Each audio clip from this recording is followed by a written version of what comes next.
Bom dia, bem-vindos à nossa aula do Srimad Bhagavatam. Vamos começar.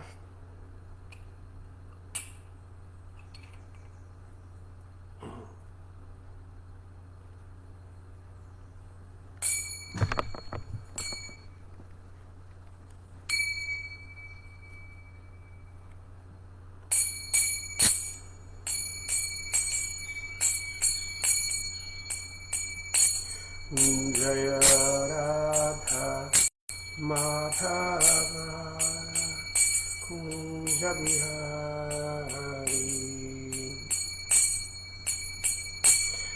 Jaya Radha Madhava Kunja Bihari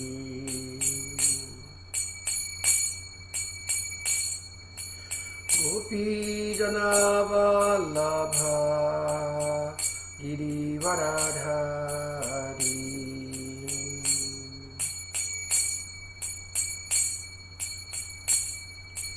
Gopi Janavallabha Girivaradhari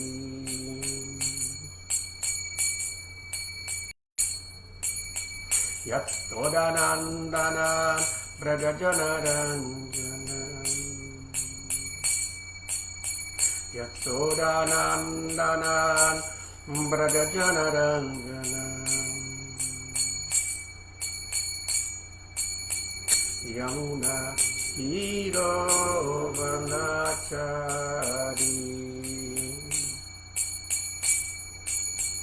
Yamuna Tiro Vanachari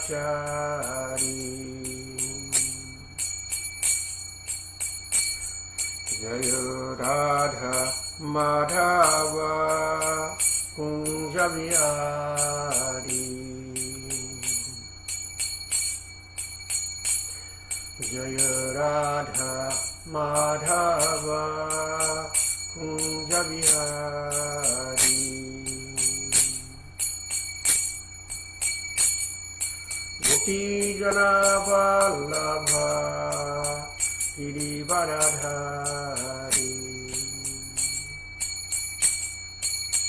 Gopi Janavallabha Girivaradhari Yasodhanandanan Brajajanaranjanam Yasodhanandanan Brajajanaranjanam Yamuna Tiro Vanachari Yamuna Tiro Vanachari Jaya Radha Madhava Kunja Bihari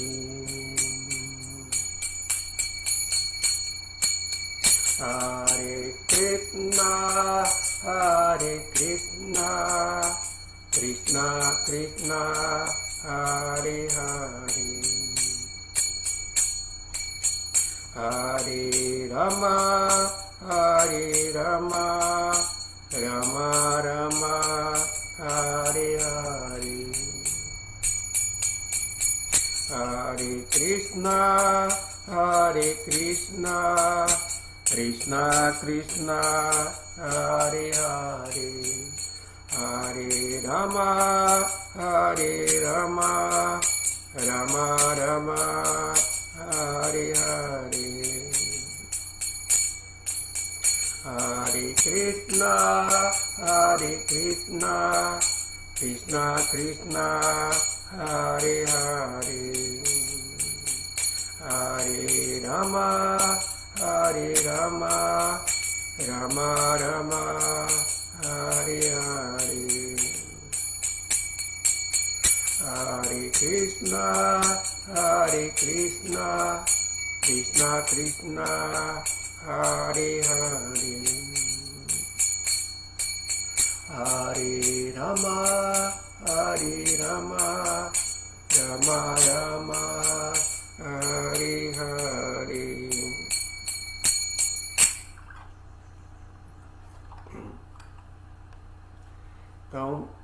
lendo do Srimad Bhagavatam, terceiro canto, capítulo 27, compreendendo a natureza material. Hoje iremos ler o verso número 11. Deixa eu só conferir se é isso mesmo.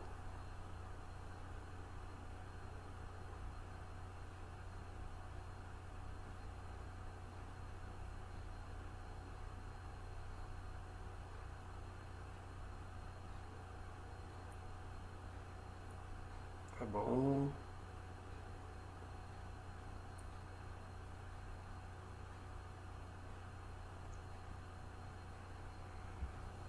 Om Namo Bhagavate Vasudevaya.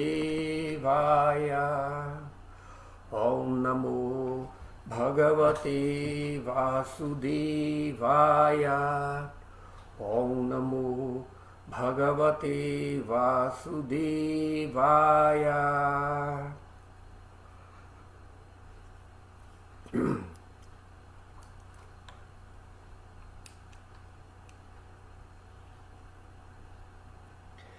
Muktalingam sadabhasan asati pratipadyate sato bandhum masachakshu sarvanusyutamadvayam. Muktalingam, transcendental. Sat Abhasam, manifesto como um reflexo. Asati, do falso ego.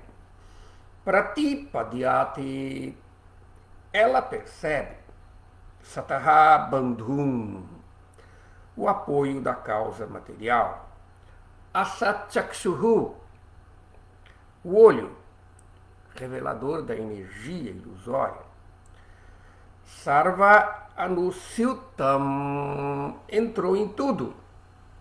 Advayam, inigualável. Tradução: uma alma liberada percebe a absoluta personalidade de Deus, que é transcendental e que se manifesta como um reflexo, mesmo no falso ego. O apoio da causa material é ele. Ele entra em tudo, é absoluto, único e inigualável, e constrói os olhos da energia ilusória.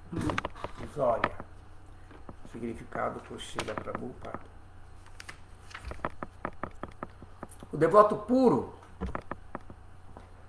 pode ver a presença da Suprema Personalidade de Deus em tudo que é materialmente manifesto. Ele está presente ali apenas como um reflexo, mas o devoto puro pode compreender que na escuridão da ilusão material, a única luz é o Senhor Supremo, que é a sua base. Na Bhagavad Gita, confirma-se que o Senhor Krishna é a base da manifestação material. E como se confirma no Brahma Samhita, Krishna é a causa de todas as causas. No Brahma Samhita, declara-se que o Senhor Supremo, através de sua expansão parcial ou plenária, está presente não apenas dentro deste universo e de todos e cada um dos universos, como também em cada átomo, embora ele seja único e inigualável. A palavra Advayam, inigualável, usada neste verso, indica que, apesar da suprema personalidade de Deus estar representada em tudo, incluindo os átomos, ele não se divide. Sua presença em tudo explica-se no verso seguinte, que será lido na próxima aula. Om Jnanati Mirandhasya Jnananjana Shalakaya Chakshuru Militam Jena Tasmai Shri Gurave Namaha.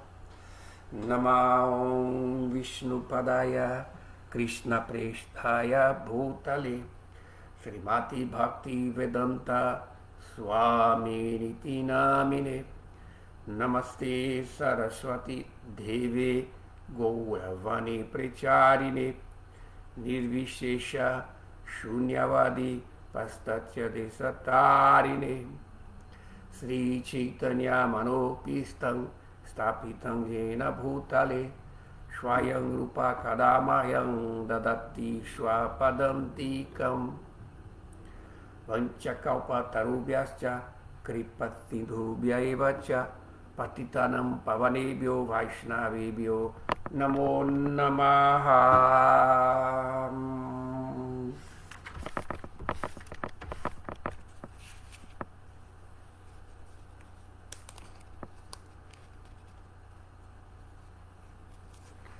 Então aqui, este verso explica-se, né? Bhutalingam asadabhasam asati pratipadyate satbandhum asatchakshuhu sarvanushyutam bhadvayam.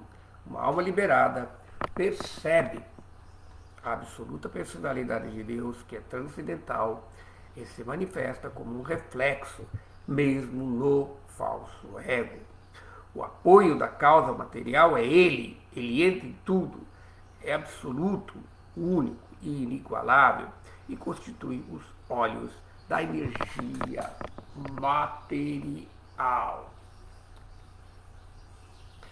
Então podemos ver aqui que o conhecimento da personalidade de Deus, o primeiro aspecto, a primeira realização que se tem da personalidade suprema é na sua forma universal.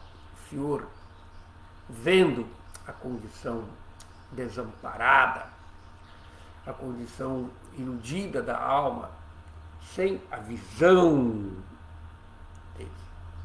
Como está dito aqui, Krishna,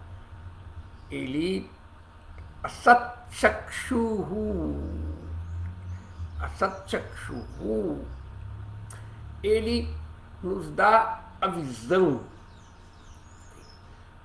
material. E esta mesma visão material permite nós começarmos a ver a presença do Senhor Supremo.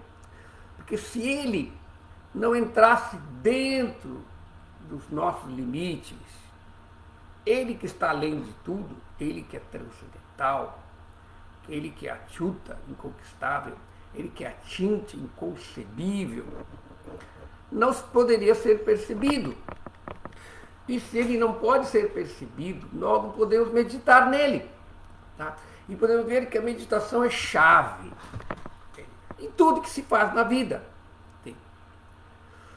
Como mesmo dentro do mundo material, mesmo a alma condicionada, presa pelos gunas, ela tem que meditar alguma coisa. Nós temos que agir, e a nossa consciência, ela iludida pela ignorância, nossa consciência limitada, aí ela se manifesta como o ego. É dito que a consciência pura tem um estágio pré-ego. Então, nessa consciência pura, Krishna nos dá o prana, a energia vital para nós vivermos nesse mundo material, e ele também nos dá uma consciência para que nós possamos guiar esta energia. Ou seja, Krishna nos dá essa consciência para nos mantermos vivos. Mas logo depois esta consciência se torna poluída pela influência dos modos da natureza material. É assim mesmo que Maya, a energia ilusória de Krishna, age. O primeiro aspecto da energia ilusória de Krishna, ela encobre, ou melhor, ela apaga, ela formata a nossa consciência espiritual. Está ali. É dito que mesmo quando você formata um arquivo, algumas informações no computador, às vezes a informação ainda está lá, então, se uma pessoa muito expert consegue resgatar. Então, de alguma forma, a nossa consciência pura, a natureza da alma, nossa consciência não dual, que se manifesta na nossa comunhão com Krishna. Isso é dito que o estado de yoga, yoga-chitta vritti nirodha, aquele estado que permite o samadhi, tá? Isso é definido. Patanjali, quando ele fala sobre o que é yoga, né, ele fala que é exatamente quando a consciência está limpa, está pura. E essa consciência pura permite que você possa meditar no Senhor Supremo, que isso é samadhi. Então você alcança esses estados de transe, onde você pode presenciar o Senhor Supremo. E o Senhor Supremo não pode ser percebido pelos modos da natureza material. Por isso é dito que esse estado, o quarto estado de consciência, que é chamado Shuddha Sattva, ou Turiya, os yogis chamam de Turiya, estado de consciência pura, ele não está sob a influência dos modos da natureza, porque a nossa consciência sempre está influenciada pelos modos da natureza material. Não tem jeito. Quando você está acordado, em estado de vigília, o modo da bondade está predominando na consciência. E quando você dorme, apaga, né? Você está no sono profundo, sono sem sonho, aquele que relaxa, não tem. A sua consciência está influenciada, está predominada pelo modo da ignorância. E quando você está sonhando, mesmo acordado ainda, mas quando você está sonhando, a sua mente ela está influenciada pelo modo da paixão. Por isso que no sonho nós criamos realidade, nós conceitualizamos. Ou mesmo quando você está acordado ali parado e começa a visualizar coisas, imaginar coisas. Então, um exemplo de como o modo da natureza material está influenciando na nossa consciência. Então, portanto, essa consciência ela não permite ver o que está além daquilo que está guiando ela, que são os gunas, os modos da natureza material. Portanto, esse estado chamado Vasudeva ou Shuddha Sattva é aquele estado de conhecimento, de consciência pura. Chitta, consciência pura então você vê a natureza do eterno. Agora, essa nossa consciência, essa nossa mente contaminada, ela não estando nessa condição purificada, o que ela vai fazer? Ela vai contemplar também. Por isso a palavra contemplação, ela pode vir antes ou depois do samadhi. No yoga, Patanjali fala que primeiro dharana, concentração, não.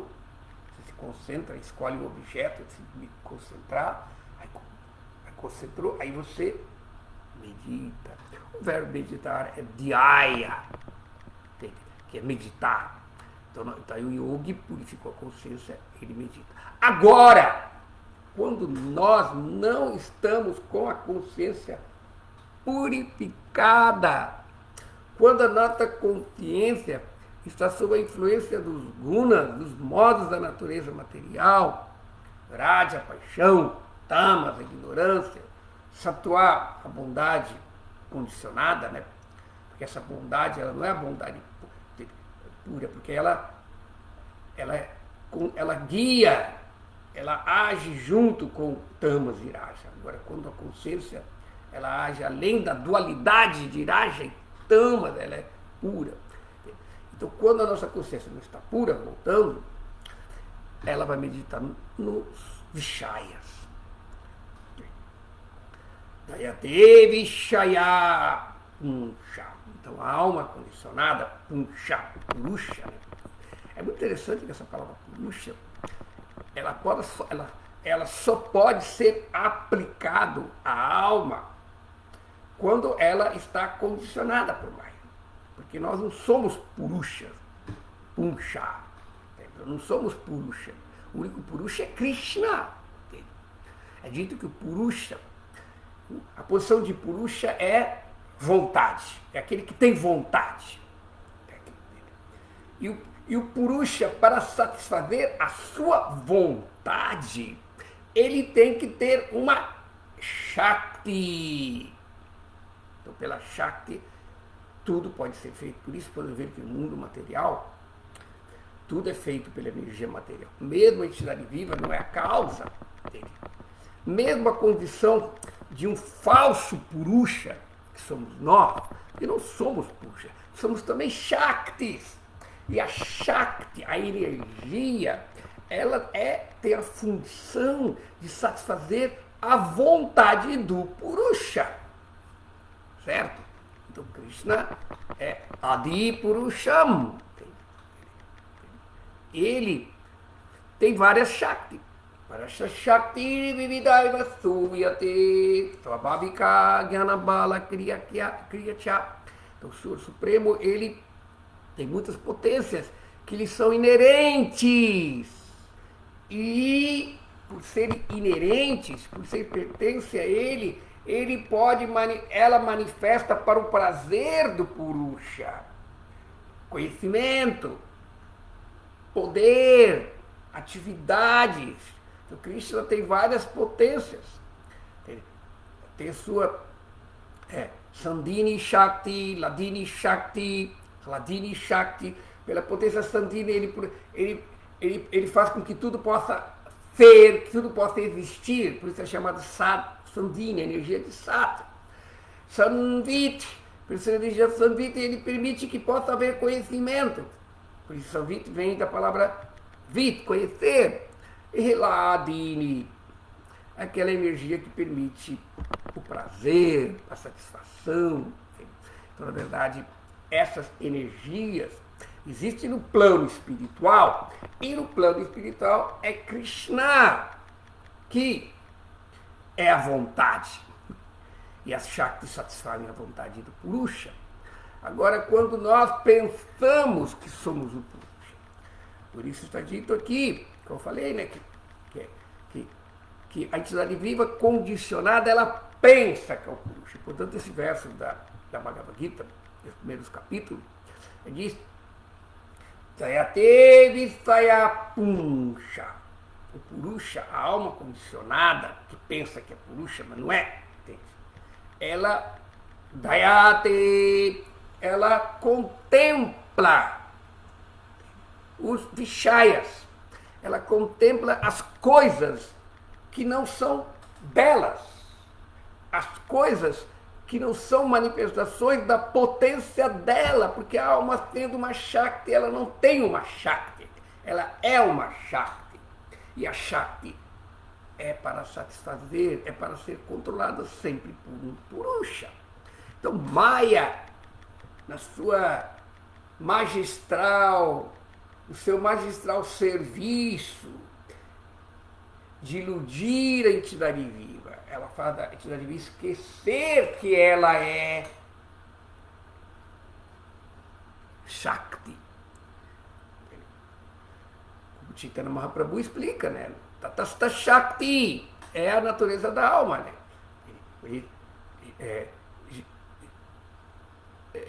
A condição da entidade viva entende? É que ela é energia marginal. De ver a Shwarupa. Oi. O Shwarupa, a natureza original da entidade viva, é Nitya Krishna, ser um servo eterno de Krishna. Mas porque a entidade viva, além de ser servo eterno de Krishna, além de ser energia espiritual eterna, consciente, e da natureza de sentir prazer, ela é tatasta. O fato de ser um tatasta, que significa marginal, significa que a característica, o fator determinante de ser tatasta é livre-arbítrio. Nós temos o livre-arbítrio. Nós podemos, assim como a palavra tatasta é a margem, né? Da margem você pode ir para um lado ou para o outro. E uma outra palavra que se usa, tatasta, é a praia. A praia é um exemplo típico de tatasta, de margem. Não? Quando a maré está alta, é mar. Quando a maré está baixa, é terra. Então, dependendo da influência da lua, da maré, então, de alguma forma, devido à influência daquela energia que pelo exercício de nosso livre-arbítrio nós escolhemos nos associar. Aí nós assumimos uma identidade. Podemos assumir a identidade original, que está latente, que Maya fez nós esquecermos. Ou podemos aceitar a proposta indecente da energia ilusória de pensarmos que somos Deus, que somos Krishna. Então Maya, ela vem então com a segunda energia que faz você entender. Eu sou corpo, eu sou homem, eu sou mulher, eu sou tudo isso, e eu sou Purusha. Varahama, Rambogi, eu sou o controlador. E eu preciso de uma energia para controlar, e portanto essa energia material controlar. Assim como o Ravana. Ravana desejou a energia de Krishna, Sita Devi, e quis desfrutar com Sita Devi. Mas pelo arranjo da própria energia de Krishna, ele não podia desfrutar dela conscientemente. Ele só podia desfrutar da energia de uma mulher. Ravana tinha sofrido uma maldição, não? Ele era muito malvado, ele violentava as mulheres, então parece que ele pisou na bola com uma mulher que tinha poderes e lhe amaldiçoou de que ele só poderia ter uma relação consensual com uma mulher. Ele não poderia se relacionar com uma mulher contra a vontade dela, só se ela permitisse, senão ele morreria. E, portanto, ele não poderia violentar Sita. Então, ele tentou durante muito tempo fazer. Então, Sita se tornou o quê? A ilusão. Assim como a energia material está ali, temos a energia material, mas ela é a energia de Krishna. Daivi Yesha Gunamai. Essa Daivi Yesha Gunamai, Mamamaya é minha energia. Durante ela é muito dura, muito difícil. Muito difícil você desfrutar da energia. Ou melhor, o que dizer de desfrutar? De se livrar das influências condicionantes da energia material. Portanto, essa energia, ela pode agir em benefício nosso, mesmo sem energia material. Quando o Krishna diz, você se rende a ele, aí essa energia material, ela deixa de ser material. Ela se torna espiritualizada, assim como quando você pega um ferro, um metal frio, sem brilho, e coloca no fogo, que é brilhante, quente, logo o metal adquire as qualidades do fogo, se torna também em brasa, torna brilhante, quente. Então a energia material também, ela se torna espiritualizada na mão de um devoto, Porque o devoto tirou este ego, como ele começa aqui nesse capítulo, Kapila Deva está explicando, né, que a entidade viva, quando ela não está mais afetada pelos modos da natureza material, e ela não reivindica mais a propriedade, entende? Então, apesar dela ainda estar no corpo material, entende? Ela não é afetada. E se dá o exemplo do Sol, né? O Sol, ele é um só, mas ele se reflete em várias gotas d'água. Olha, em todas as gotas d'água você tem um reflexo de Deus. Então, esse Sol, ele não é afetado pela água. De alguma forma, a entidade viva, entende?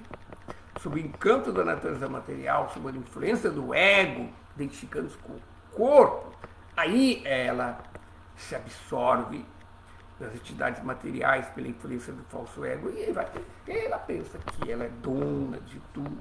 E então isso faz com que a alma, daí ela contempla a natureza material, tá? E aí o que vai acontecer? Ela desenvolve apego. Daí até vem Sangata. Daí até Vishaya Punsa Sangas. Aí eu digo apego. Teshupa Jayate Sangal, até Kama. Aí vem o desejo. Aí ela é iludida, não se apegou. Ela pensa que aquela energia dela, se apeguei, não. Fica uma criança, né? Uma criancinha, às vezes você tem um objeto, alguma coisa que não é bom para a criança, mas a criança vê aquilo, olha, gosta e quer. Aí ela chora. Então, na forma de entidade viva também, ela se apega, esse mundo material, desenvolve um desejo. Mas a natureza material, ela não cumpre com sua proposta. Ela oferece. A função dela é essa. A função de Maya é oferecer. Ela oferece. Mas, devido à incompatibilidade da natureza da alma, ela não fica satisfeita e, portanto, Dayate, Visaya, Pusha, Sangate, Shupayate, Sangate, Kamat, Krodobhya. Aí vem a frustração, vem a ira, raiva, poxa. É assim mesmo, quando nós ficamos em Maya, temos alguma coisa e tentamos satisfazer nosso desejo ilusório, a gente lá fica frustrado. Que besteira que eu fiz. Porque não satisfaz. O desejo material não satisfaz. Mas a pessoa continua ainda. Sim, continua. E por isso é dito no yoga, né? Fala-se as camadas de ilusão, os 5 princípios da ignorância, né? Que é a vidya, ignorância da minha natureza. Depois vem asmita, que é o ego, pensar que eu sou esse corpo. Aí daí veio o sanga, o apego, não vem o desejo. E no desejo vem a aversão, a frustração. Tá? E depois vem a binivá. Ainda assim, aí vem um novo ciclo. Aí a pessoa esqueceu que se ficou frustrada. Aí ela de novo se apega. Aí continua o apego à vida. Esse apego à vida, mesmo sabendo que nós não ficamos satisfeitos, ainda assim nos apegamos e renascemos nesse mundo material ainda, apegado. Então o processo, como o Kapila Deva começa a falar aqui, neste capítulo, né? Apesar da entidade viva ser transcendental,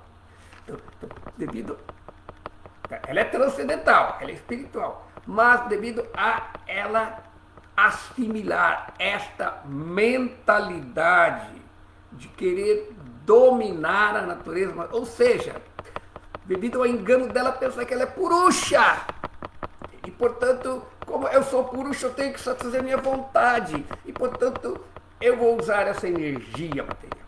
Então, portanto, a pessoa pensa que ela pode dominar a natureza material. A natureza material não é tua.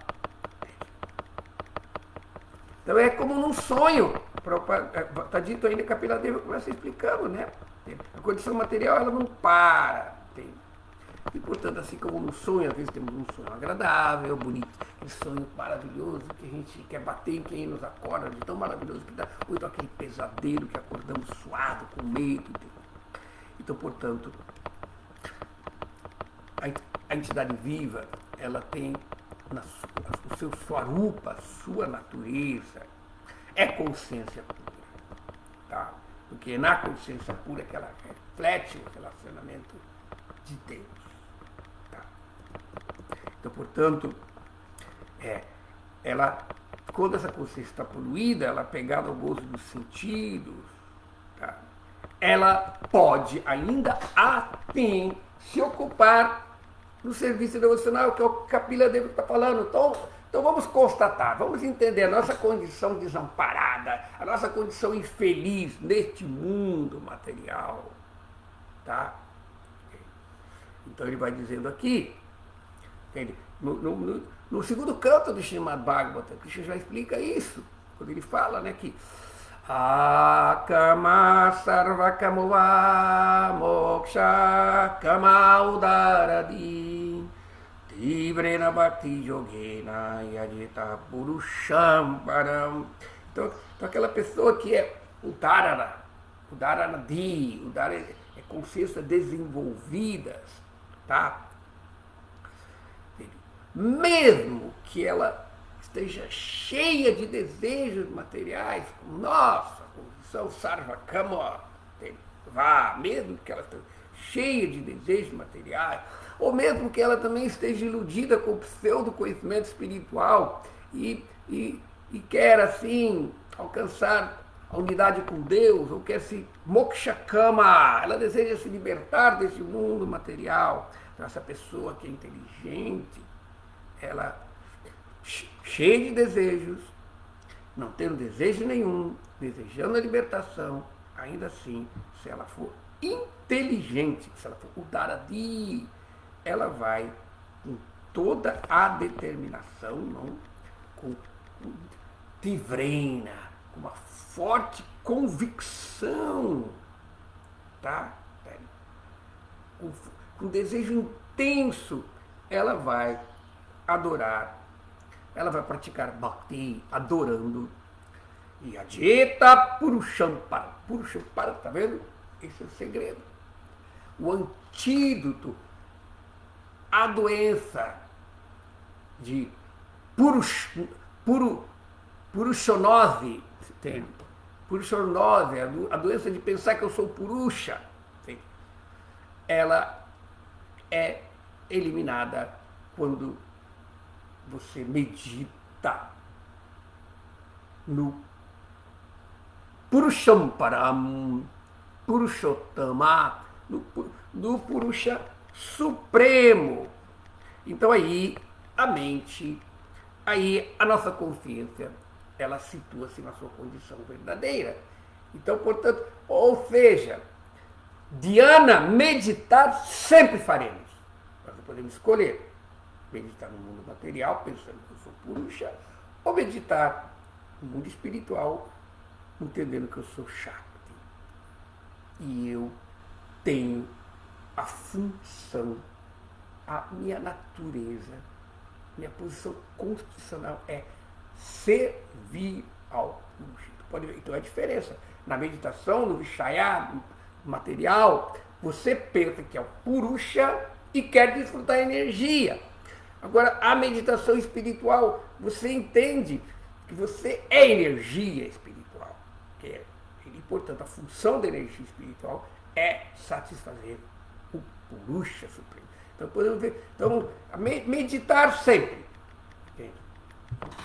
Meditar sempre.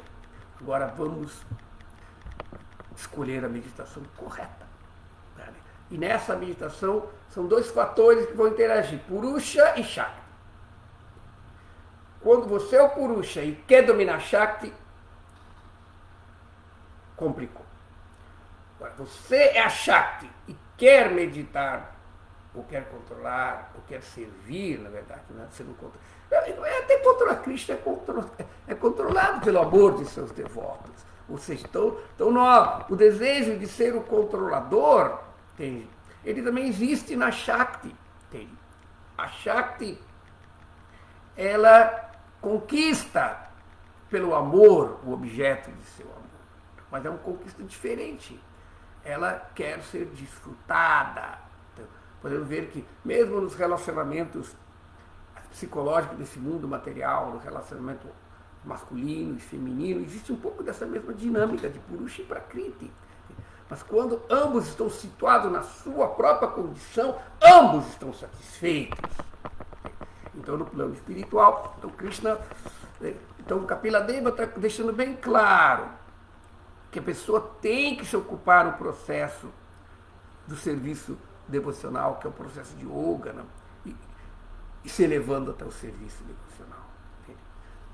Meditando, cantando, Shravanam Kirtanam Vishnoit Maranam Padasevanam Datyam Sakyam Atmani. Todos os 9 processos de serviço devocional aí se tornam a prática do devoto. E, portanto, executando esse serviço devocional, ele adquire o quê?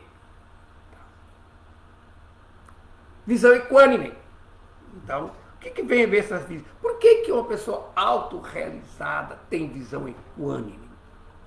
Porque ele vê tudo como energia de Krishna. Por isso que o conhecimento impessoal, ele não é errado.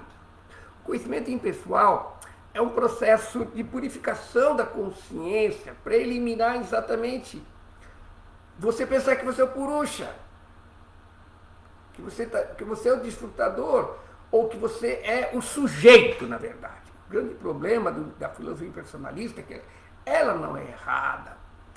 É a colocação do conhecimento impessoal que é errado. Srila Prabhupada fala que entender que eu sou alma espiritual, que eu sou Brahman, não é errado.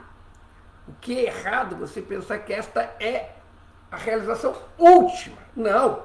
Esta realização é o primeiro passo na vida espiritual. Entender que eu não sou o corpo, que eu sou alma espiritual eterna, que eu sou energia espiritual. Este conhecimento liberta. Por que ele liberta? Porque ele nos dá o conhecimento de que é errôneo pensar que é o corpo. Então a gente abandona isso. Então o fruto do conhecimento é o desapego. Isso é explicado na literatura védica, e o conhecimento de yoga é baseado nisso. Mesmo o próprio Jesus, como yoga, ele diz, né? Conhecei-vos a verdade e ela vos libertará. Então conhecer a verdade, realizar Brahman, entende? A Tato Brahma Jigyasa, por exemplo, o Vedanta começa com ele. Começa! Então, realizar o Brahman não é errado.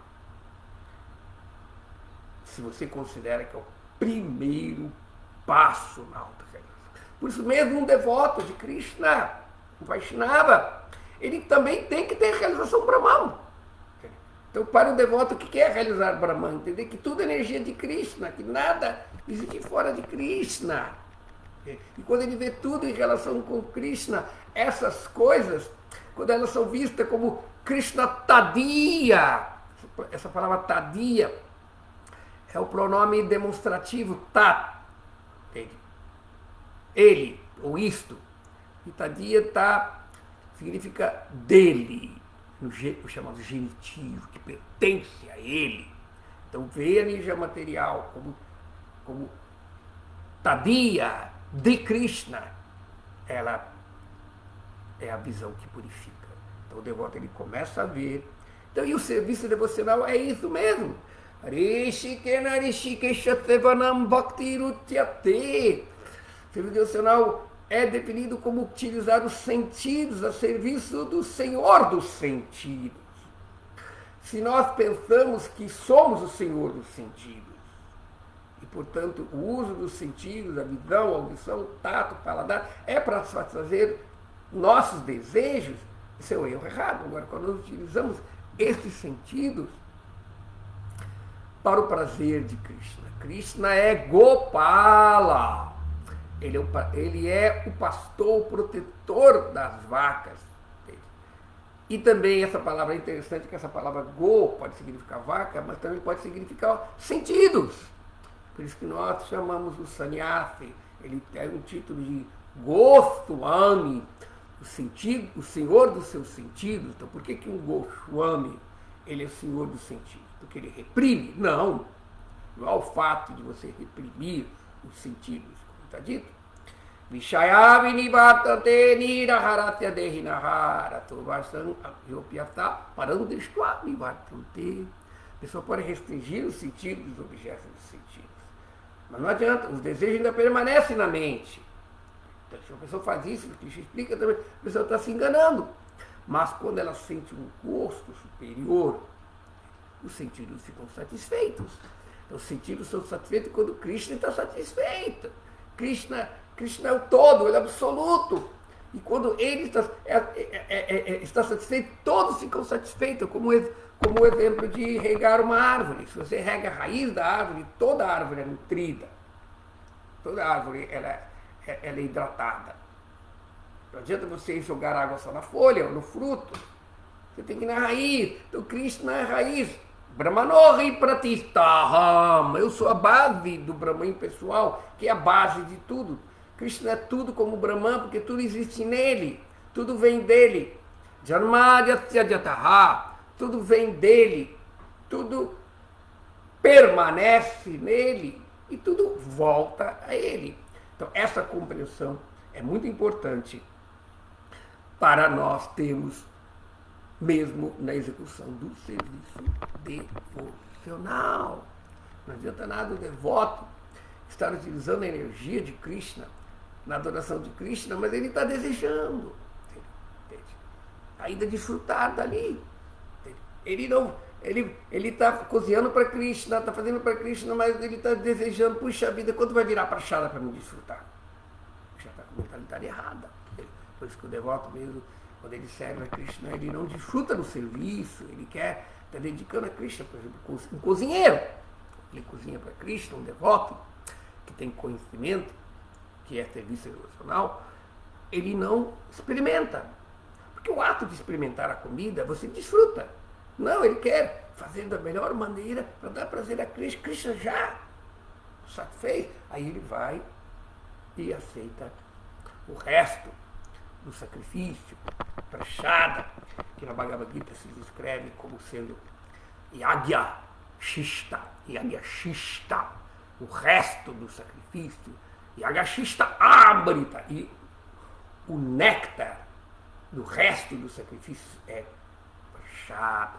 Então, portanto, não há prachada se a pessoa desfruta. Portanto, o devoto ele aprende a utilizar tudo.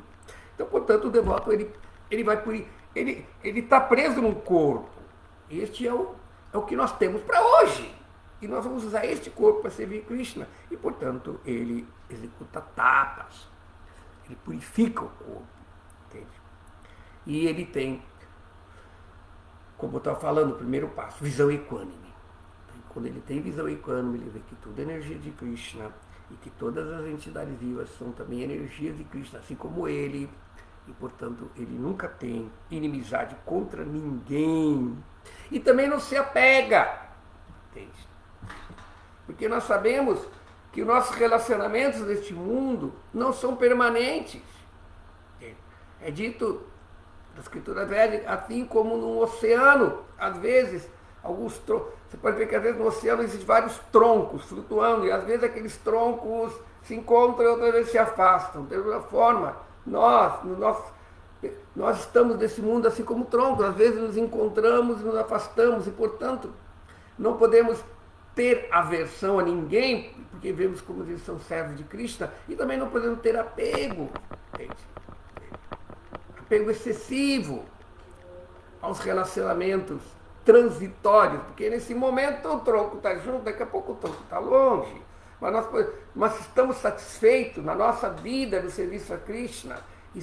Vemos todas as outras entidades vivas também como em relação com Krishna.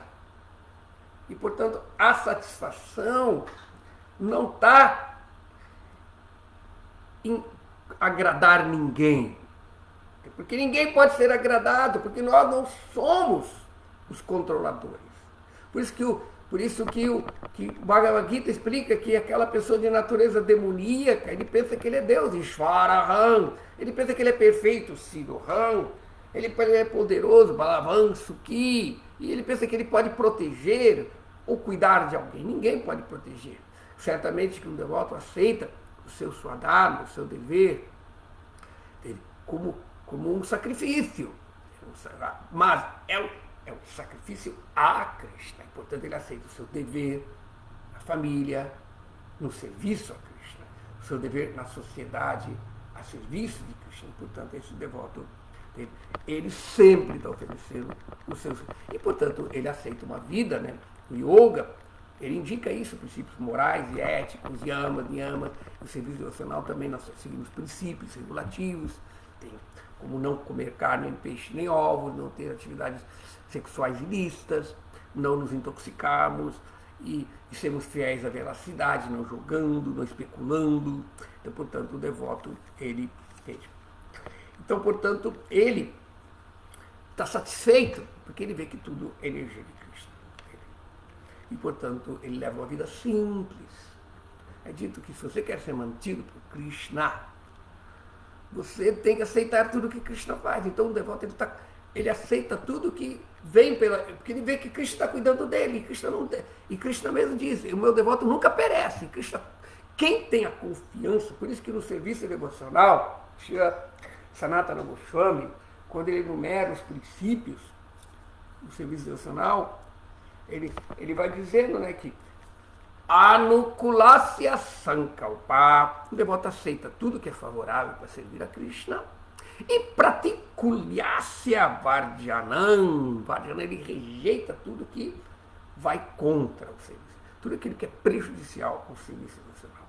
E aí tem os nossos dois princípios são importantes, que ele fala assim, o Sanatana Goswami explica, Rakshisyati, Rakshisyati, ele vai proteger. Rakshisyati iti Vishwasaha. Então o devoto tem a forte convicção do quê? Iti Vishwasaha. Iti Vishwasaha significa, ele tem a forte convicção de Rakshisyati, que Krishna vai me proteger. Ele não tem medo deste mundo. Ele está livre do medo. O devoto é abhaya. Ele é destemido. Porque ele sabe que Krishna vai proteger. Ele não busca abrigo no seu ego, na família, sociedade, amor, amizade, que às vezes não é importante. Eu me lembro quando eu era criança, minha mãe falou, pai, meu filho, você tem que trabalhar, arranjar emprego, registrar carteira, para você ter proteção do aposentadoria, tudo isso. Então as pessoas estão querendo uma condição de serem protegidas, mas nada nesse mundo pode dar proteção.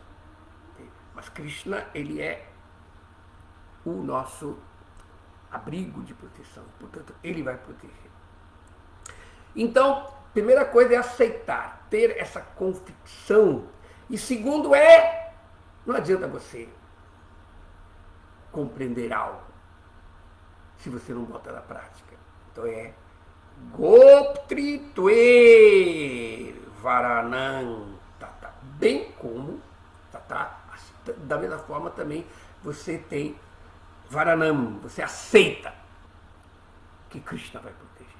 Você confia que Krishna vai proteger, não adianta nada falar, Krishna vai proteger, mas você, nas situações da vida, você não aceita a proteção. Não se coloca como Krishna sendo o seu pastor, o seu guia. Você não é guiado por ele. Você não aceita ser guiado por ele. Krishna fala, eu vou proteger, mas você tem que me obedecer, você tem que seguir. O pastor protege a ovelha, o pastor protege o rebanho, mas o rebanho tem que seguir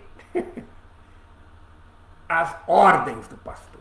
Então, pastor não deixa a ovelha ir ali num lugar perigoso, onde o lobo possa pegá-la. Então, de alguma forma, não adianta dizer que Krishna é meu protetor, mas na verdade você não segue os conselhos, você não consegue as instruções do guru, do mestre espiritual, das escrituras, para que você possa ver. Então, assim, a pessoa pode chegar ao estado de render-se. Então, a rendição de Krishna vem nessa condição. É dito Atma Nikshepa, tá? Atma Nikshepa significa auto-rendição. E assim, esses 6 princípios de civilização são estabelecidos. Ah, mas esqueci um princípio. Esse princípio não é um princípio que leva à rendição. Esse é o princípio da rendição que vem com a rendição. Ele vem depois que você se rendeu completamente a Krishna. Por isso, aí vem Karpani. Humildade. Então, podemos ver que a humildade, ela coroa a rendição. Por isso podemos ver que o devoto rendido, que não é humilde, alguma coisa está errada, está faltando nele mesmo. Se a autenticação de algo não veio, porque aquele algo não é autêntico. Então, a autenticação da rendição a Krishna é Karpanya, como Chaitanya Mahaprabhu diz mesmo. Trinada pisa nuchenata, rora pisa rizunamani namanadena kirtanyasada hari. O ato de humildade que vem de sentir-se mais baixo que a palha na rua, de ser tolerante, assim como a árvore é tolerante, desprovido de sentido de ser ao falso prestígio, de ser reconhecido. Entende? Isso não pode existir. Entende?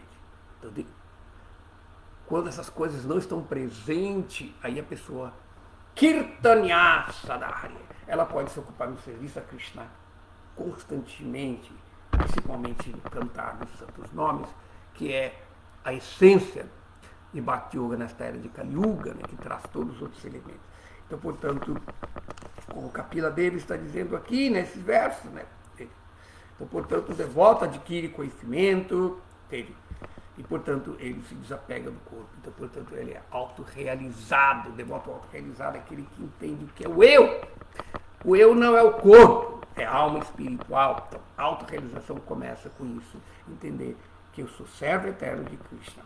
Então, assim, situando nessa condição transcendental, além dos estágios da consciência material, entende?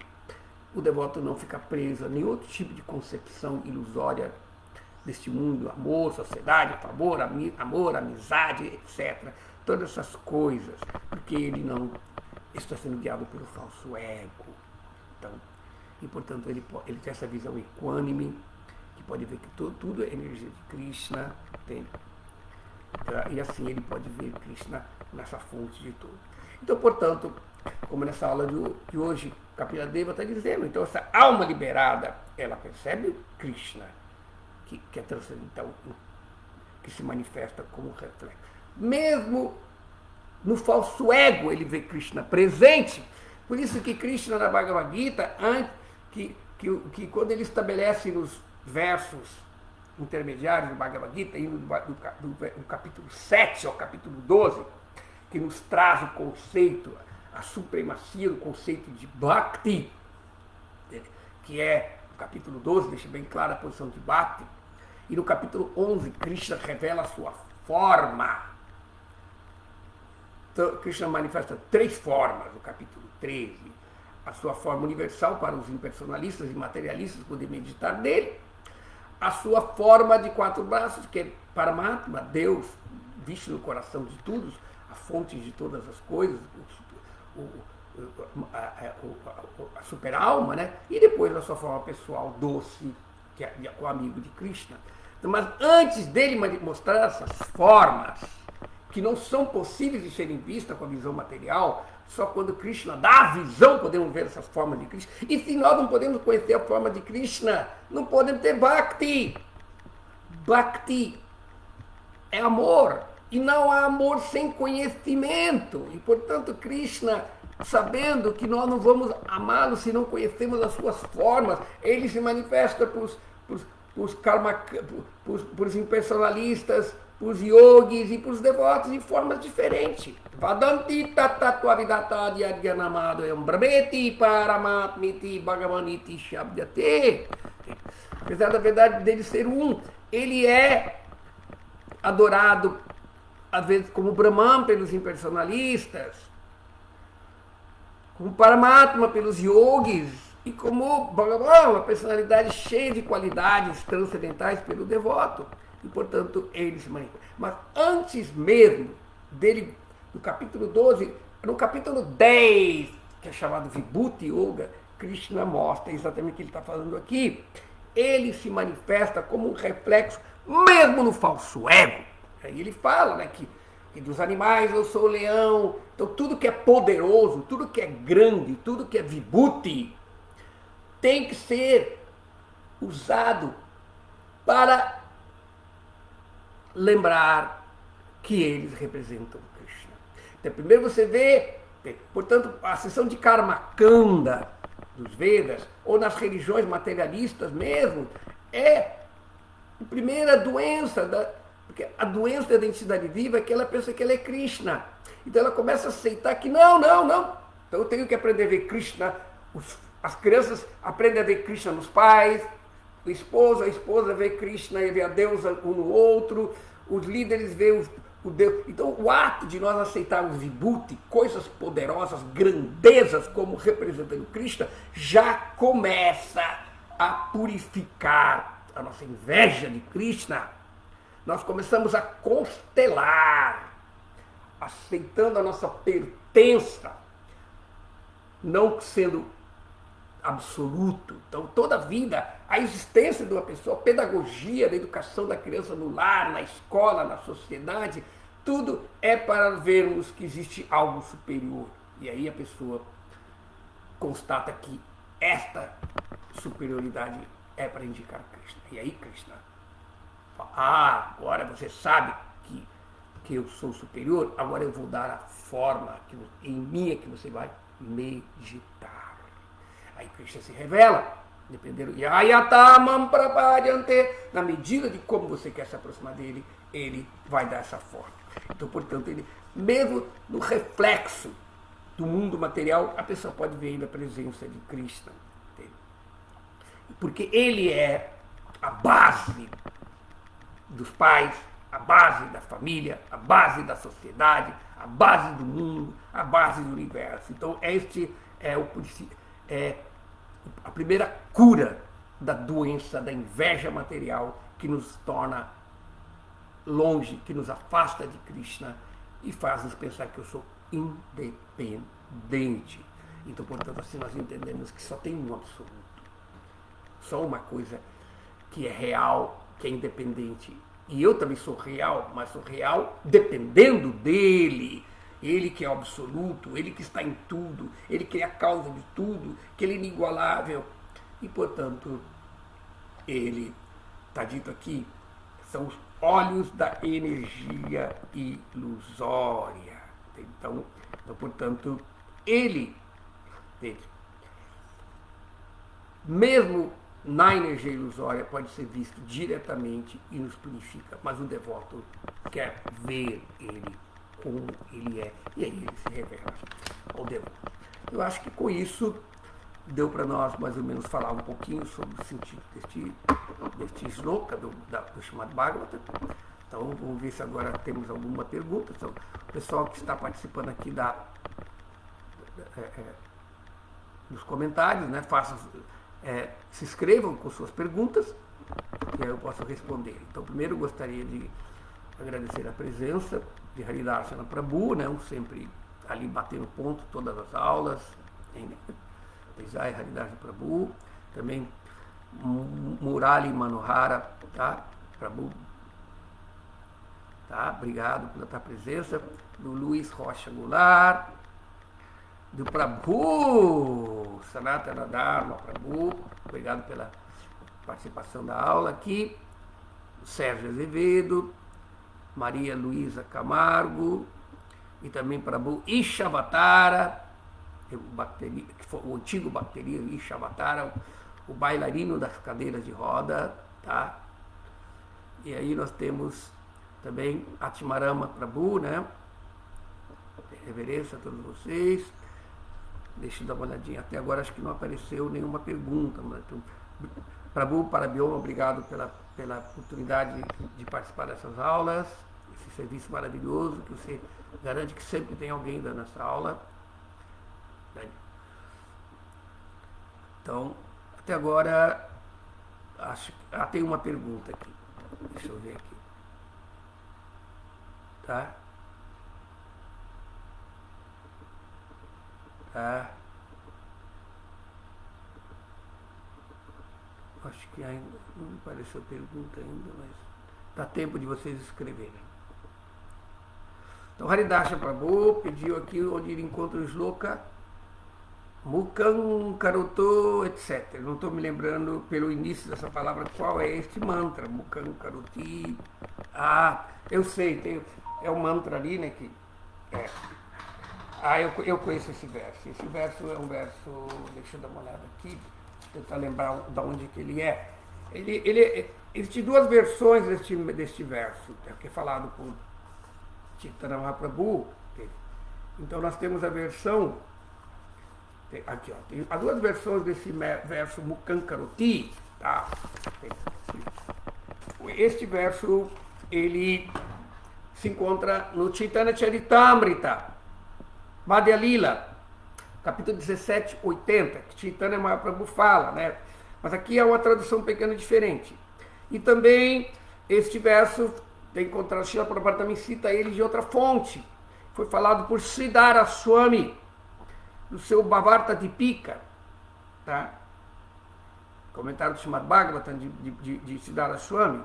A diferença é essa. O verso é assim: Mukam Karoti Vachalam Pangulangayate Girim. Mukam Karoti. O mudo, ele faz, olha lá, Mukam Karoti, ele faz o mudo eloquente, ele torna o mudo, aquele que torna o mudo eloquente, que fala muito, falador. Pangum Langayate Giram. Pangum significa aleijado, tá? Ele faz com que o aleijado Langayate salte montanhas, tá? Ele permite que o aleijado possa cruzar montanhas. Kankaroti Vachalam Pangum Langayate Girim. E aí o terceiro pada fala, Yat Kripa Tamaham, eu adoro Tamaham Vande, aquele, Yat Kripa, aquele que por cuja misericórdia, entende? Faz isso. Aquele que por sua misericórdia faz com que o mudo seja um orador e que um aleijado salte montanhas, eu adoro. E aí, ao último pada desses dois versos já há uma diferença. Por exemplo, no Chaitanya Charitamrita é Sigurum Dinatari Nan. Eu presto reverências o mestre espiritual, o Dinatarum, Taranam, salvador dos caídos. Tá? E Siddhara Swami, ele fala Paramananda Madhavam. Ele dá graça a ele que é Madhava, entendeu? Aquele que dá a bem-aventurança transcendental. Então aqui você vai encontrar essas duas versões do verbo Mukam Karoti, tá? Acho que... Tá, vamos ver se tem mais agora perguntas. Vamos ver aqui.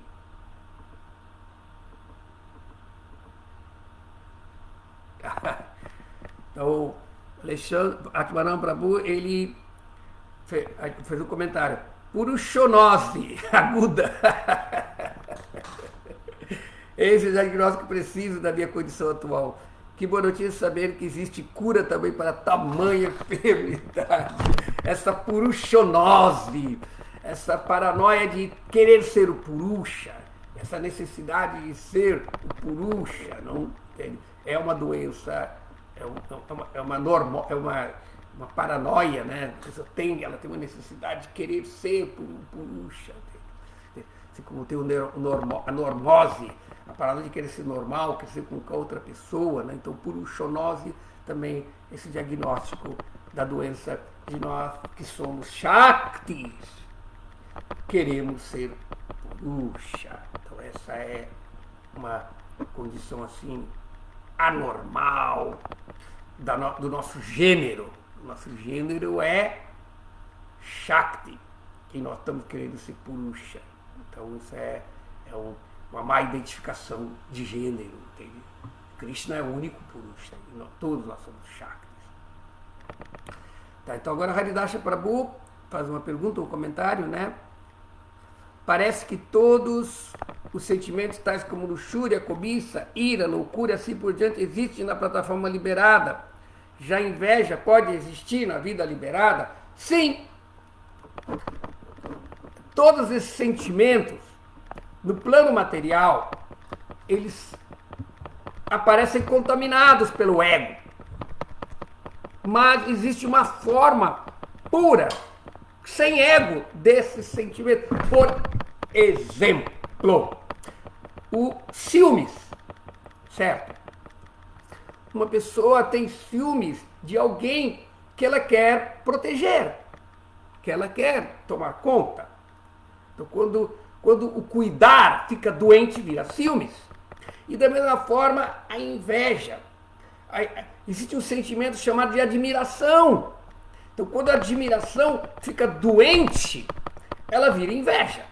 Por exemplo, você não pode invejar. Ninguém inveja quem ela não admira. Tá certo? Uma pessoa que você não admira é diferente. Agora, por que a inveja, a qualidade, a superioridade de outra pessoa incomoda? Porque ela tem uma admiração, mas ela está doente. Ela não consegue ser saudável. Então, por isso, às vezes, olha, nós falamos de uma maneira inocente, eu invejo você.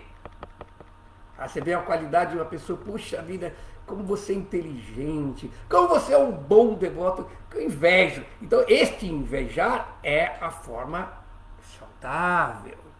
Este invejar é admirar. Então, portanto, nós podemos ver que estes sentimentos deste mundo é muito difícil. Às vezes não dá para nós fazermos a correlação, como se falou ali, né? Deixa eu botar aqui, você diz aqui, a cobiça, a ira, a loucura, tem tudo isso. Por exemplo, o devoto fica irado quando ele vê que Krishna e os outros Vaishnavas estão sendo ofendidos. E o devoto também fica louco por Krishna. Como Chaitanya Mahaprabhu era louco, ele ficava louco.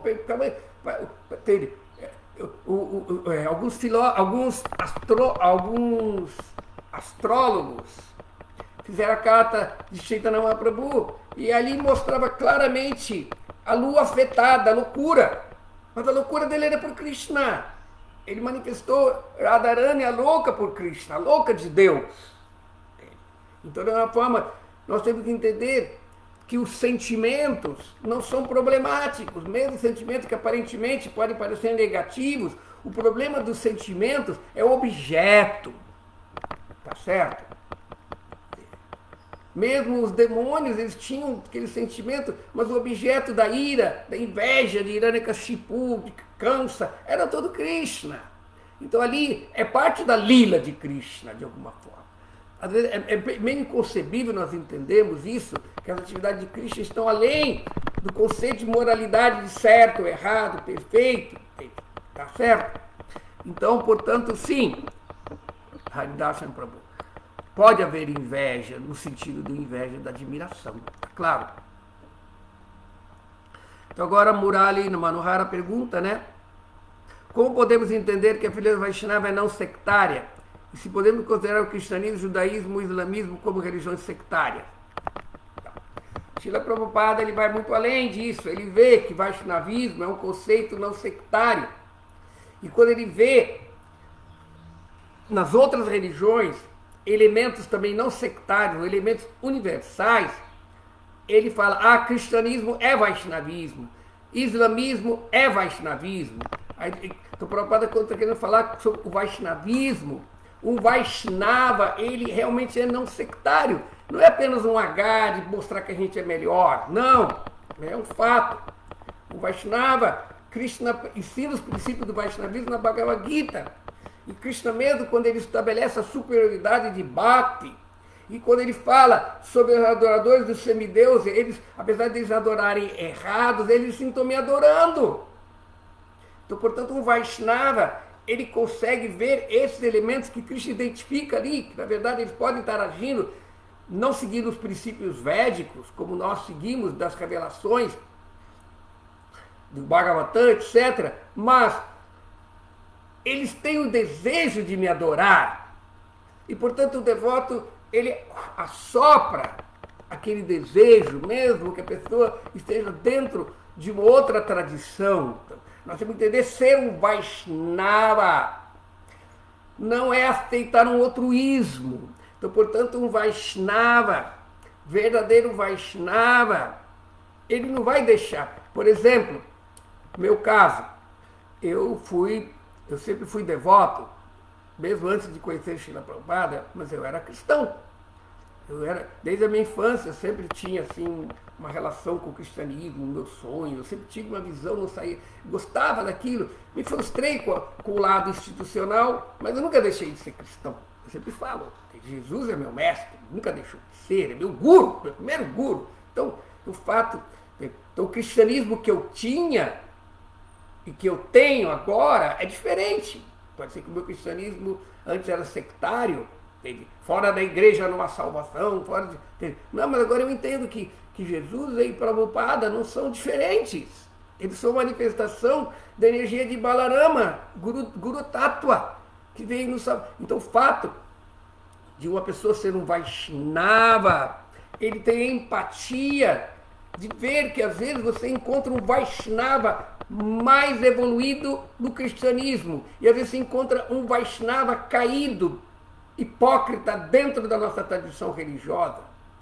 Porque assim como o Bhaktivinoda Thakur fala, existe um outro Vaishnava, que não é Vaishnava em nada, ele é Kali Chela, discípulo de Kali, porque ele pode parecer um Vaishnava, usar cante no pescoço, tilaka na testa, mas ele está interessado apenas em dinheiro, mulher, prestígio, fama e adoração.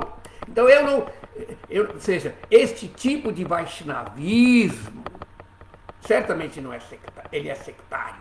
Então, esse tipo de sectarismo nós não devemos aceitar.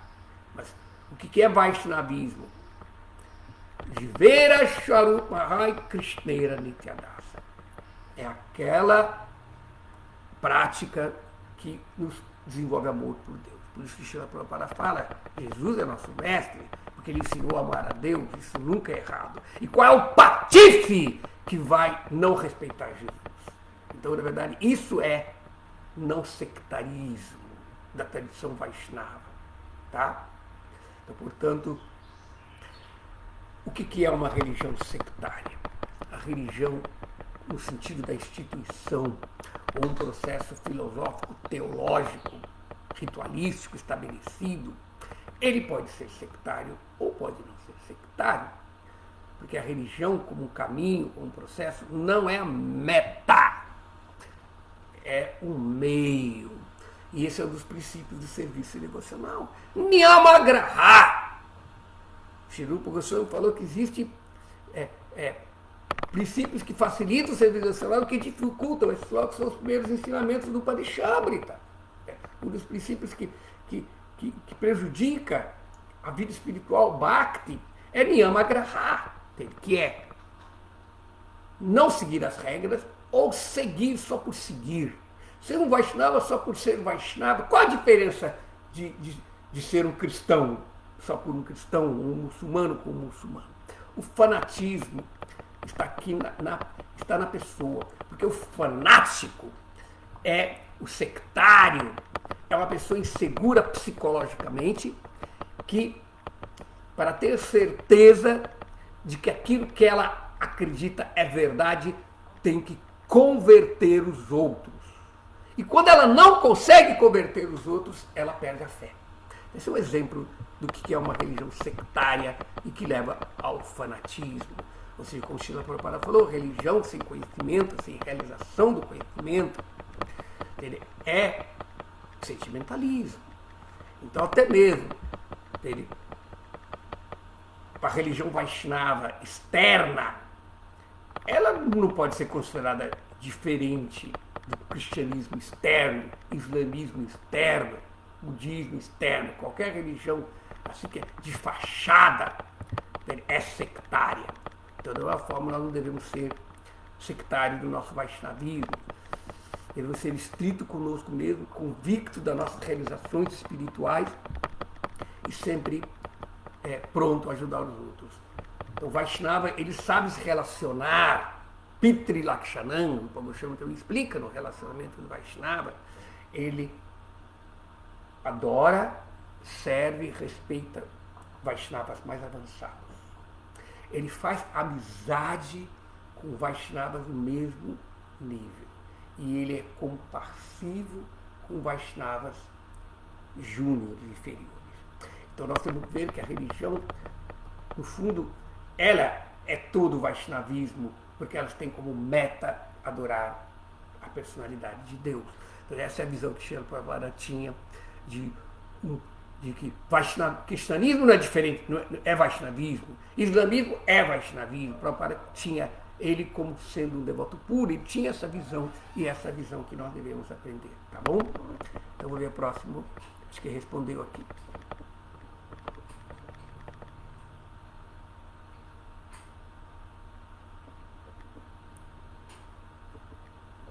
Tá, então Parabéma fala que Japataka Maharaj mistura as duas versões. Sim, às vezes eu vi ele falando uma versão e outro falando outra versão. As duas versões são corretas, tá?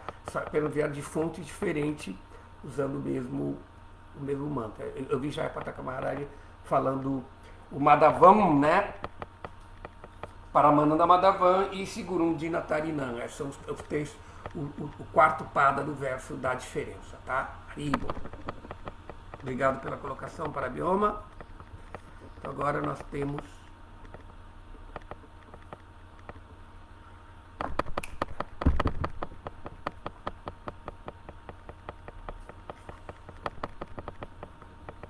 então lá, aqui para o problema também traz uma outra coisa. As golpes também tinham inveja transcendental de Shrimati Radharani. Sim, elas admiravam Shrimati Radharani, consideravam que Shrimati Radharani era a maior devota e, portanto, elas competiam. A competição transcendental é nesse sentido, não é baseado na inveja, é baseado na inspiração. Essa pessoa é melhor que essa humilde pessoa. Então, portanto, que o fato dela ser superior me inspire a ser melhor do que eu sou. Então, nesse sentido, essa é a competição transcendental. Srila Prabhupada mesmo tinha, mesmo nas maratonas de Santa, é baseado nele. É claro, às vezes os devotos saíam do normal, às vezes boicotavam um outro devoto para não ter o resultado. Então isso já não é transcendental, porque alimenta o ego, tá? Então, é diferente. Então, a presença também de Mataji Adilila, de Vidasi, tá? E Haridarshana comenta aqui, que no seu comentário, Anuvriti, ao Parishamta, Srila Bhaktisiddhanta diz que existem 3 classes de desejo, da fala, da mente e do corpo.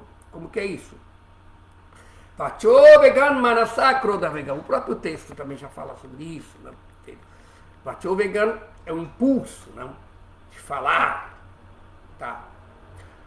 Manasa, o impulso da mente e do corpo. Manasa Krodha Vegan. Jihva Vegan, mudar o pasta Vegan. Tudo isso são impulsos que nós temos. Então, uma pessoa que tem a capacidade de controlar isso, falar o necessário, quando é necessário, comer o necessário. Por isso que também Krishna explica no Gita, né? No 6º capítulo do Yoga, né? Ele fala que uma pessoa, para praticar o Yoga, ela tem que ser moderada nos seus hábitos de comer, dormir, trabalhar, defender, até mesmo divertir-se. Porque é o modo da bondade. Então, uma pessoa que tem esse equilíbrio dos impulsos, de falar, de comer, da vida sexual, ele tem sob controle, ele pode ser um guru.